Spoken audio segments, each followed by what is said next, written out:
আমরা আসন্ন আসাম নির্বাচন নিয়ে কথা বলতে যাচ্ছি এবং যিনি এই বিষয়ে প্রধানত কথা বলবেন তিনি হলেন মনীশ কুমার, যিনি প্রায় 2 বা 3 সপ্তাহ ধরে সেখানে আছেন এবং নেতাদের সাথে কথা বলতে সব জায়গায় ছুটে বেড়াচ্ছেন। কিন্তু আলোচনা শুরু করার আগে আমি ভাবলাম যে নির্বাচনী প্রেক্ষাপটে রাজ্যের পটভূমিটা তুলে ধরা উচিত। গত 2টি বিধানসভা নির্বাচনে বিজেপি এবং তার সহযোগীরা 2টি নির্বাচনেই জিতেছে। প্রথম নির্বাচনে প্রথম এবং দ্বিতীয়টির মধ্যে পার্থক্য হলো যে 2016 সালে এআইইউডিএফ আলাদাভাবে লড়াই করেছিল, 2021 সালে এটি কংগ্রেসের সাথে একসাথে লড়াই করেছিল। এখন 2021 সালের আশ্চর্যজনক বিষয়টি হলো যে ভোটগুলি প্রায় 8% মধ্যে একই রকম, কিন্তু আসন সংখ্যা বিজেপি প্লাসের 75 এবং 50। এর কারণ হলো বিজেপি শহরাঞ্চলে খুব শক্তিশালী এবং গ্রামাঞ্চলে এটি কাঁটায় কাঁটায় টক্কর। সুতরাং এটাই বর্তমান পরিস্থিতি।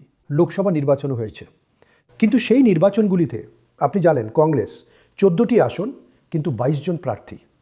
এখন আপনি যখন এরকম কিছু করেন তখন আপনি আপনার ভোট ভাগ করে দেন। নির্বাচনের ক্ষেত্রে বন্ধুত্বপূর্ণ লড়াইগুলি অবন্ধুত্বপূর্ণ হয়ে ওঠে। সুতরাং এটাই বর্তমান অবস্থা এবং এখন আমরা 2026 সালের নির্বাচনের দিকে যাচ্ছি। শুধু 2 বা 3 জন নেতার দিকে তাকান। একজন হলেন মুখ্যমন্ত্রী শ্রী ওয়েস্ট বেঙ্গল অ্যাকসেন্ট বিশ্ব, তিনি জালুকবাড়ি থেকে দাঁড়াচ্ছেন। তিনি 4 বা 5 বার জিতেছেন এবং গতবার তার মার্জিন ছিল সামান্য 50% বেশি। তাই আমার মনে হয় না যে তিনি খুব একটা বিপদের মধ্যে আছেন। তারপর জোরহাট থেকে শ্রী গৌরব গগৈ, তরুণ গগৈয়ের ছেলে, যিনি রাজ্যের মুখ্যমন্ত্রী ছিলেন, তিনি জোরহাট কেন্দ্র থেকে দাঁড়াচ্ছেন, যেখানে শ্রী নামের একজন ভদ্রলোক আছেন। গোস্বামী, যিনি 3 বার ধরে এটি চালাচ্ছেন এবং সংখ্যাগরিষ্ঠতা বেশ ভালো, 5 থেকে 7%। আসামে এমন 6টি কেন্দ্র আছে যেখানে কংগ্রেসের 20% সংখ্যাগরিষ্ঠতা রয়েছে, কিন্তু শ্রী গগৈ এইটিকেই বেছে নিয়েছেন। কেন তা তিনিই জানেন। এবং অবশেষে আছেন শ্রী ইউডিএফের বদরুদ্দিন। তিনি গত কয়েকটি নির্বাচনে প্রতিদ্বন্দ্বিতা করেননি, কিন্তু তিনি এমন একটি কেন্দ্র থেকে লড়ছেন যেখানে ইউডিএফ জিতে আসছে, তো উনি একটা সেফ সিট থেকে লড়ছেন। এখন চলুন আসামে কি হচ্ছে তা নিয়ে কথা বলা যাক। আপনি বলুন, আপনি তো প্রায় 3 সপ্তাহ ধরে ওখানে ঘুরছেন, ভালো ভালো হোটেলে খাওয়া দাওয়া করা ছাড়া আর কি দেখলেন? তো আমার ঘোরার কথা বলতে গেলে আমি তো অনেক ঘুরেছি, আর এটা ওখানে আমার 5ম নির্বাচন ছিল। বিধানসভা নির্বাচন যেটা আমি কভার করেছি, লোকসভা নির্বাচন আমি আসামে কখনো কভার করিনি। কিন্তু বিধানসভা নির্বাচনে আমি যে পার্থক্যটা দেখেছি, যেমন আপনি বললেন যে এটা প্রথম নির্বাচন যেখানে বিরোধীরা মুখ্যমন্ত্রীর জন্য একটা মুখ দিয়েছে, তাই এবারের যে নির্বাচন সেটা হলো হিমন্ত বিশ্ব শর্মা বনাম গৌরব গগৈ। গৌরব গগৈ, আপনি বললেন যে উনি জোরহাট আসন থেকে লড়ছেন। জোরহাট আসন, উনি জোরহাট সংসদীয় আসনেরও প্রতিনিধিত্ব করেন। আর আগে হিমন্ত বিশ্ব শর্মা বলেছিলেন যে যদি গৌরব গগৈ বিধানসভা নির্বাচন জোরহাট থেকে লড়েন তাহলে আমিও সেখান থেকে লড়ব। আর 2024-এ যখন লোকসভা নির্বাচন হচ্ছিল তখন হিমন্ত বিশ্ব শর্মা জোরহাট আসনটাকে একটা প্রেস্টিজ ইস্যু বানিয়েছিলেন। ওখানে ওর অর্ধেকেরও বেশি ক্যাবিনেট মন্ত্রী সেখানে ক্যাম্প করছিলেন। হেমন্ত বিশ্ব শর্মার এমন কোনো কোণ ছিল না যেখানে তিনি প্রচার করেননি। তা সত্ত্বেও গৌরব গগৈ জিতেছেন। আর এটাই একটা কারণ যে গৌরব গগৈকে কংগ্রেস পার্টি এবং তাদের মহাজোট, এইবার কংগ্রেসের যে অ্যালায়েন্স, তা বদরুদ্দিন আজমলের সাথে নেই। গতবার 1%-এরও মার্জিন থাকলেও কংগ্রেস পার্টির পোস্ট ইলেকশন অ্যানালিসিসে এটা সামনে এসেছিল যে বদরুদ্দিন আজমলের সাথে অ্যালায়েন্সের কারণে বাকি যে আসনগুলি আছে সেখানে একটা বেশ ভালো হিন্দু কনসলিডেশন, অর্থাৎ একটা কাউন্টার পোলারাইজেশন হয়েছিল। আর এটা একটা বড় কারণ যে এইবার কংগ্রেস পার্টি বদরুদ্দিন আজমলের বারবার অনুরোধ করা সত্ত্বেও তার সাথে অ্যালায়েন্স করেনি এবং তাদের দুটো নতুন অ্যালায়েন্স পার্টনার আছে। রাইজর দল যেটা আপনার অখিল গগৈর আর একটা লুরিন জ্যোতি গগৈর এজেপি আছে। গগৈ। হ্যাঁ, তো গগৈ, এই 3 গগৈয়ের যে অ্যালায়েন্স, এর পিছনেও একটা গল্প আছে। আসলে অসমের রাজনীতিতে হেমন্ত বিশ্ব শর্মার আগে যতজন মুখ্যমন্ত্রী হয়েছেন বেশিরভাগ মুখ্যমন্ত্রী আপার আসাম থেকে হয়েছেন। তাদের পরিচয় বলা হতো যে তারা অহোম। আর সেই জন্যই এইবার গৌরব গগৈ আপার আসামে যে দলগুলোর বেশ প্রভাব আছে, যদিও তাদের আসন গতবার অখিল গগৈ কেবল নিজের শিবসাগর আসনটি জিততে পেরেছিলেন, কিন্তু তার প্রভাব অনেক বিধানসভা ক্ষেত্রে ছিল। কেন এই অ্যালায়েন্স কংগ্রেস কেন করেছে? এর কারণ হলো দোরাব যে 2023 সালে সেখানে বিধানসভার কনস্টিটিউয়েন্সি ডিলিমিটেশন হয়েছে। প্রায় 30 থেকে 35টা আসন ছিল যেগুলো মুসলিম অধ্যুষিত আসন ছিল। ওখানে কোনো মুসলিম সম্প্রদায়ের ভোট যেই পেত সেই জিতত। কিন্তু ওই সিটগুলোর সংখ্যা এখন 20 থেকে 25 কমে গেছে। আর 20 থেকে 25 রিডিউস হয়ে 20 থেকে 25 হয়ে গেছে। এখন 20 থেকে, কারণ সেটা আগে 30 ছিল, আগে সেটা 30 থেকে 35 ছিল। এখন প্রায় 20 থেকে 25 আছে। আর যে শিডিউল কাস্টের সিটগুলো আছে সেগুলো 16 থেকে 19 হয়েছে, আর শিডিউল ট্রাইবের সিটগুলো 8 থেকে 9 হয়েছে। ওটা আমি বুঝতে পারি না, কারণ শিডিউল কাস্ট আর শিডিউল ট্রাইবের সিট ওটা তো একবার ডিলিমিটেশন কমিশন ফিক্স করে, প্রত্যেকবার ফিক্স করতে পারো। হ্যাঁ, ওটা আপনি করতে পারেন। ওটার ডিলিমিটেশন হয়েছিল, ডিলিমিটেশন 2023-এ হয়েছে। কেন হলো ডিলিমিটেশন 2023-এ? সীমানা নির্ধারণ, এটা আপনি বলতে পারেন যে বিজেপি 2026-এ প্রস্তুতি নিয়েছে। বিজেপি এমন একটি দল যে নির্বাচন সে সব সময় নির্বাচনী মেজাজে থাকে, এবং একরকমভাবে আপনি বলতে পারেন যে এটা 2026-এর হোমওয়ার্ক করেছে, এবং কিছু মুসলিম সংখ্যাগরিষ্ঠ আসন এমন আছে যেগুলোকে এসসি সম্প্রদায়ের জন্য সংরক্ষিত করে দেওয়া হয়েছে। অর্থাৎ তাদের পরবর্তী বিধায়ক যিনিই হন না কেন, তিনি বিজেপির হন বা কংগ্রেস পার্টির হন, তিনি এসসি সম্প্রদায় থেকে, শিডিউলড কাস্ট সম্প্রদায় থেকেই হবেন। তো একরকমভাবে আপনি বলতে পারেন যে অ্যান্টি মুসলিম প্ল্যান ছিল যা মুসলমানদের, কারণ সারা দেশে আসাম এমন একটি রাজ্য যেখানে মুসলিম জনসংখ্যা 40%, যা আমার মতে এই দেশে সর্বাধিক হবে। সেন্সাসে তো নেই, সেন্সাসে তো 34% আছে। 34% আছে, কিন্তু লোকেরা ধরে নেয় যে 40%, কারণ দেশে 15-16 বছর ধরে সেন্সাসও হয়নি।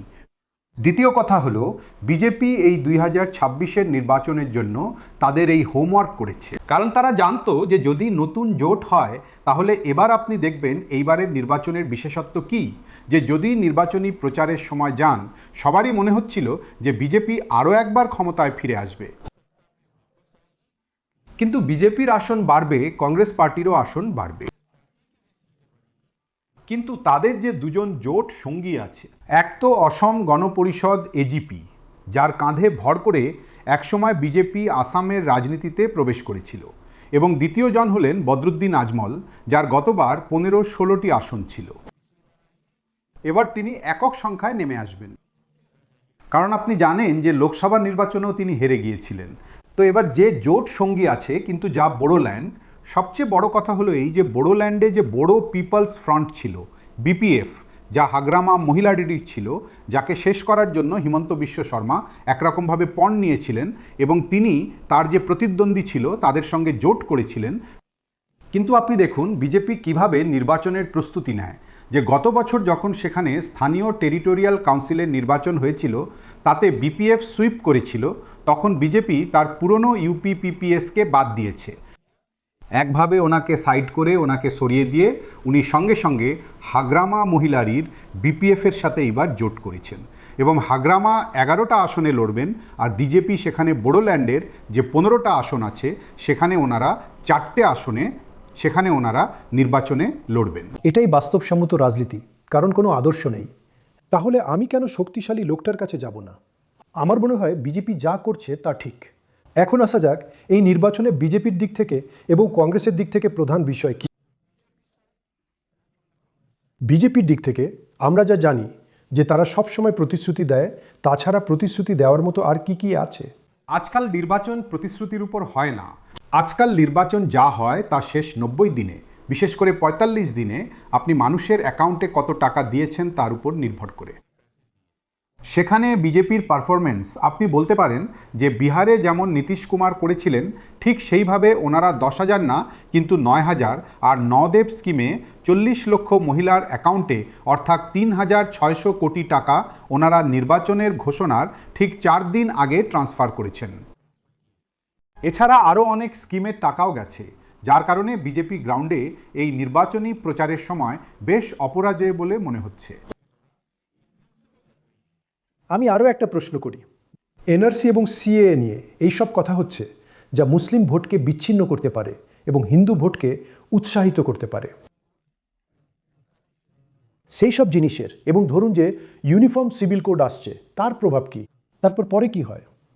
দেখুন, নির্বাচনে আজকাল সবথেকে বড় যে বিষয়টা হয় সেটা হলো কে টাকা দিচ্ছে, কে অ্যাকাউন্টে কত টাকা পাঠিয়েছে। তাহলে ক্যাম্পেইন করার কি দরকার?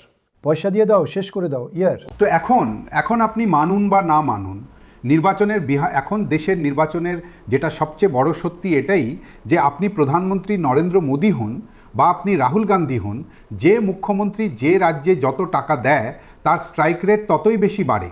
আর সেই টাকাটাও যা আছে সেটা নির্বাচনের আগে on the eve of election যখন সেটা আসে। আমাকে বুঝতে দিন। ধরে নিন আপনি 3,000 টাকা দিচ্ছেন কারণ আপনি মুখ্যমন্ত্রী, এবং আমি বলি যদি আমি মুখ্যমন্ত্রী হই আমি 6,000 টাকা দেব। আপনার কি মনে হয় আমার এই ব্যাপারটা কাজ করবে না? সে করেছে, সে অজবেনবাল পেতে এই কাজটা করেছে যে জগনমোহন রেড্ডি অনেক টাকা দিয়েছিলেন। একরকমভাবে আপনি বলতে পারেন যে ডিবিটির স্যাচুরেশন লেভেল পর্যন্ত উনি পৌঁছে দিয়েছিলেন। চন্দ্রবাবু নাইডু ওনার থেকে বেশি অফার করলেন আর চন্দ্রবাবু নাইডু ফিরে এলেন। কিন্তু দেখুন, এই যে উত্তর পূর্বের রাজ্যগুলো আছে, ওটাও পবন কল্যাণের সাথে একটা নির্বাচনী জোট ছিল। তাহলে আপনি কি বলছেন যে এটা শুধু টাকার ব্যাপার?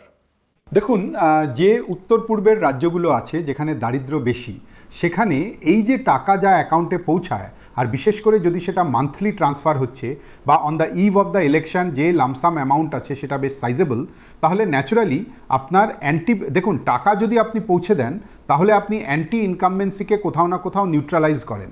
যেমন আসামে আমি আপনাকে বলে দিই যে নির্বাচনী প্রচার বিশেষ করে লাস্টের 2-3 দিনে এটা দেখা গেছে যে কারাপশনকে কংগ্রেস পার্টি বেশ বড় একটা মুদ্দা বানিয়েছিল আর হেমন্ত বিশ্ব শর্মার বিরুদ্ধে অনেকগুলো অভিযোগ এনেছিল। হেমন্ত বিশ্ব গতবারও লাগিয়েছিলেন। না, কিন্তু এইবার কংগ্রেস পার্টি হোক কি রাহুল গান্ধী হোক, প্রিয়াঙ্কা গান্ধী হোক, সবাই তার সম্পর্কে এটা বলেছে যে যদি তাদের সরকার আসে তাহলে এনাকে জেলে পাঠাবেন, এনার বিরুদ্ধে তদন্ত করাবেন। কিন্তু আজকাল কি হচ্ছে দোরাব, যে সরকারগুলো যে টাকা পৌঁছে দেয় সেই টাকার সামনে এইসব অভিযোগগুলো কোথাও না কোথাও কিছুটা নিউট্রালাইজ হয়ে যায়। লোকদের মনে হয় যে আরে অন্তত এ তো আমাদের টাকা দিয়েছে। আর বিশেষ করে আপনি যদি মহিলা ভোটারদের টাকা দিয়ে দেন তাহলে মহিলা ভোটারদের যে ভোটটা সেটা একরকমভাবে আপনি পুরোপুরি নিজের দিকে নিজের সাথে জুড়তে সফল হন। আমি আপনাকে একটা কথা বলি যে যেমন আপনি দেখে থাকবেন যে বিহারে আমরা যেখানেই এনডিএর সভায় যাচ্ছিলাম এবার মহিলাদের সংখ্যা অনেক বেশি ছিল। হেমন্ত বিশ্ব শর্মারও আসামে যত সভা হচ্ছিল, তার রোড শো হচ্ছিল, মহিলারা আসছিলেন, আর ওই মহিলারা সেই মহিলাই ছিলেন যাদের অ্যাকাউন্টে অরুণোদয় স্কিমের টাকা যাচ্ছিল। আর অরুণোদয় বিহারের তুলনায় একটা অনগোয়িং স্কিম, কারণ আপনি বলেছেন যে কংগ্রেস পার্টি সেখানে তাদের প্রতিশ্রুতিতে বলেছে যে তারা 50,000 টাকা স্বনির্ভরতার জন্য দেবে। কিন্তু তার সাথে সাথে হেমন্ত বিশ্ব শর্মা, যার ম্যানিফেস্টো নির্মলা সীতারামন রিলিজ করেছিলেন, তিনি বলেছেন যে এই অরুণোদয় স্কিম যেখানে তারা 1250 টাকা দিচ্ছেন সেটাকে আগামী 5 বছরে ফেজ ওয়াইজ বাড়িয়ে 3,000ও করে দেবেন। তাই এমনটা নয় যে কেউ একবার টাকা দিয়ে ঘরে বসে যায়। আমি শুনেছি যে, জানেন তো, বিজেপি আদিবাসী মানুষদের জন্য জমির অধিকারের প্রতিশ্রুতিও দিচ্ছে। ব্রহ্মপুত্রের উপর আরও ব্রিজ। আপনি বলছেন যে টাকা সেই সব কিছুকে ধুয়ে মুছে দিচ্ছে, এটা কি ঠিক? না, দেখুন, ওই যে সব বড় বড় ব্রিজ তৈরি হয় সেটা লোকেদের মনে হয়। দেখুন, যেমন আমি যখন আসামে ট্রাভেল করছিলাম তখন যে কট্টর বিজেপি ভোটার, সেও একটা জিনিস মানছিল যে দুর্নীতি, যে মুখ্যমন্ত্রীর ওপর দুর্নীতির অভিযোগ উঠছে তাতে কোথাও না কোথাও কিছুটা সত্যি আছে। কিন্তু তার সাথে সাথে সে আপনাকে এটাও দেখাচ্ছিল যে দেখুন এখানে গুয়াহাটি শহরে কতগুলো ফ্লাইওভার তৈরি হয়েছে, কত ভালো 4 লেনের রাস্তা তৈরি হয়েছে। ফলে এই যে রাস্তা তৈরি হচ্ছে, ফ্লাইওভার তৈরি হচ্ছে, তা কোথাও না কোথাও চিফ মিনিস্টারের বিরুদ্ধে দুর্নীতির অভিযোগকে নিউট্রালাইজ করে দেয় এবং অনেক মানুষের কাছে সেই দুর্নীতি এখন আর অত বড় একটা ইস্যু হয়ে ওঠে না। সুতরাং স্পষ্টতই উন্নয়ন হচ্ছে, দুর্নীতিও হচ্ছে।